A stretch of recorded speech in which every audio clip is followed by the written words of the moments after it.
Hi there, my name is Taro Iwamoto. I am a Feldenkrais practitioner and a movement expert. In today's video, I'd like to talk a little bit about sitting on the ball as a replacement of the chair. And so, have you seen anybody, your coworkers, your friends, your family members, and sitting using the ball as a chair? And what did they say? And or maybe you have used it, and what was your experience? And did you like it? And why did you use that? Or why did they use that? Why are they using that? What did they tell you? Okay, maybe you heard somebody say, you should never sit on a chair. You should always sit on a ball, or you shouldn't even sit in a chair. So, anyways, while there are many opinions and information out there, and I'm only going to share my experience and my opinions, and so it doesn't mean this is the right way, but just only from based on my experience. Anyways, I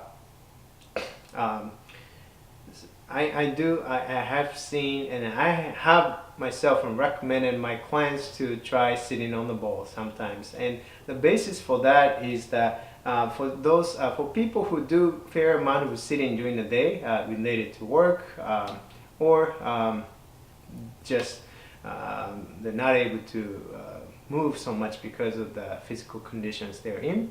But anyhow, sitting is a whole another topic. But sitting on a chair and sitting on the ball, what the biggest difference is that the movement option that it provides. Okay, so sitting on this flat chair, okay, is much more stable than sitting on this ball, obviously, right? So more stability, then less mobility, right? So then this one is very unstable, and I can very easily move. Okay, so one of the problem with the sitting for long periods of time is that it reduces the amount of the movements in your body's hips, your pelvis, your spine. Okay, and that's one of the reasons why the people experiencing discomfort in the back and neck or the shoulders, and not because they're sitting in a bad posture, but because there are lacking of movements, in my opinion. So from that perspective, and sitting on the ball allows you to be moving more during the day while you're performing your tasks, right? So there is a benefits. However, because it's so unstable, you're having to continuously work and adjust. And so if you are considering trying to sit on a ball, maybe because you have a back pain, you just want to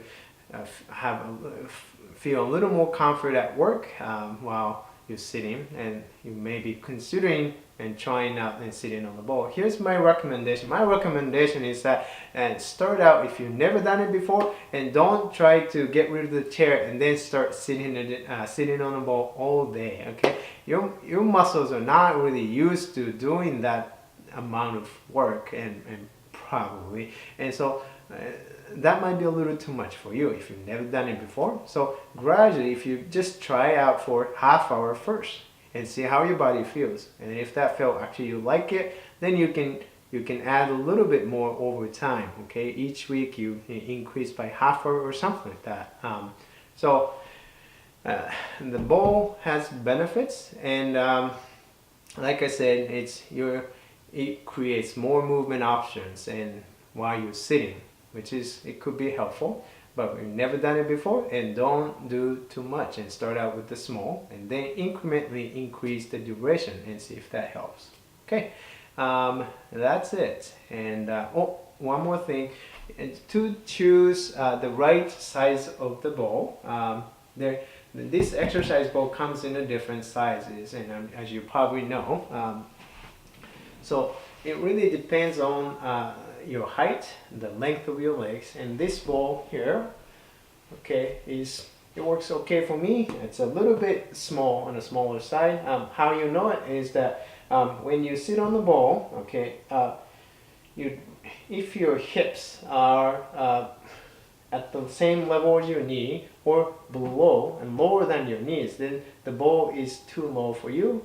And if you're too high, okay, that you're barely touching your feet, that's obviously too big for you.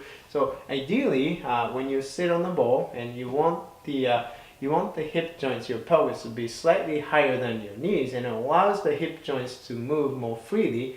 If it is if the ball is too small and your pelvis is lower than your knees or at the same level as your knees, then it really it doesn't allow your hips to move as freely. And so that's kind of defeats the purpose of creating more movement options. So if that helps, okay? And that's it. So I hope this is helpful for you. And if you like the video, and please hit the like button. And if you do have any questions or comments, and please leave them in the comment section. So thank you for watching again, and see you in the next video. Bye bye.